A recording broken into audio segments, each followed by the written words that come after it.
Didn't always come easy for you, did it? I mean, in your younger years, you weren't naturally in the main crews and that. Am I right? I mean, I get parents in my office every day complaining that the kid's not in the main crew or they got left out. And I mean, for someone like you, you weren't necessarily in all the main crews in the beginning. You had to work hard to get there. As well that like my rowing career was not glory and gold medals the whole time. Under 14 B quad, under 15 B quad. We won SA champs in under 16 in the quad, and I was in the 8, but I was in the second boat. Second 8 for my first year. And then I would say in my matric year was the first time I actually honestly thought I'm actually a pretty good rower and I'm actually starting to do something. And then I went to juniors where I came last. I went to under 23s where I came last. I went to my first senior worlds in 2009 in the men's single, and I came 14th out of 35. I raced the world champion at that stage in the heat, and he was 100 meters in front of me, about 600 meters in. He ended up breaking the world record that day, and he did a 6:34 in a single, very fast. I did not do that. Then in 2010, I rode the men's pair with Ramon, came 7th. 2011, tried to qualify for the Olympic Games in London, didn't qualify. 2012, went to Henley Royal Regatta and raced in the single and won the single. Then went to row for Great Britain in 2013, won my first medal at a senior event, the 2013 World Championships in Korea, where I won a bronze. The next year, I won a silver medal in 2014 at the World Championships. I broke the world record in the quad. We lost to Ukraine in the final by 0.09 of a second. And like literally that much. And we both broke the world record.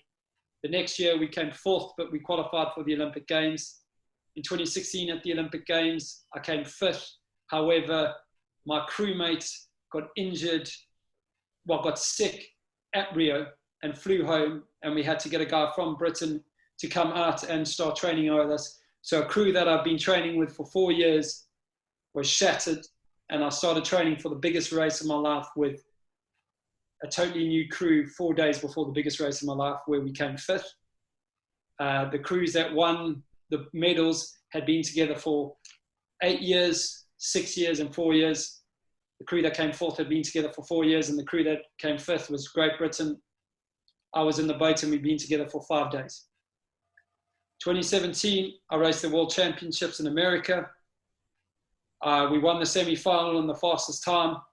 We went into the final looking at gold. 3 minutes before the start, we did our final practice start, and my back spasmed. And I literally was like this. I couldn't row. We had to go back into the jetty, and the crewmate that actually didn't race at Rio Olympic Games, hopped into the boat. They raced up to the start. Luckily, we got it delayed. And they raced. They couldn't do a practice start because the boat was going so badly. They did a race. They did the start. They did the race, and they got a silver medal behind Lithuania. 2018, my entire season was out with a hip injury, which was caused from my back going. So I had my whole season was out. 2019, we qualified the boat for the Olympic Games, coming in the last position because literally it was, I went 5:36. I was 4 seconds off the world record, and I came 8th in the world, whereas everyone else was within 3 seconds of the world record. So that's how fast the event is at the moment. And then 2020, I was supposed to race at the Olympic Games, and it's been delayed for a year. So the career it sounds wonderful when Mr. Gittin says it, but it has been ups and downs, but I'm still smiling and I still love what I do. It's been awesome to follow your progress. Obviously, we went to school together, and it's been incredible what you have achieved, and I hope that it keeps going. I know we spoke a little bit about the postponement of the Olympics and that sort of thing, but we really have been watching keenly, and I know so many of the current rowers really do look up to you. But in that case, you really have supported Jeppe. You've been willing to. I got hold of you a little while ago to do a bit of a video for the boys, and I don't think you even hesitated for a second to do it. And of course, most of the people on this platform know as well that you've generously donated some of your more treasured tri-suits, including your team Great Britain tri-suits, for auction. We've had a great response. How did this come about, and how can people bid for them before the 16th of May closing deadline?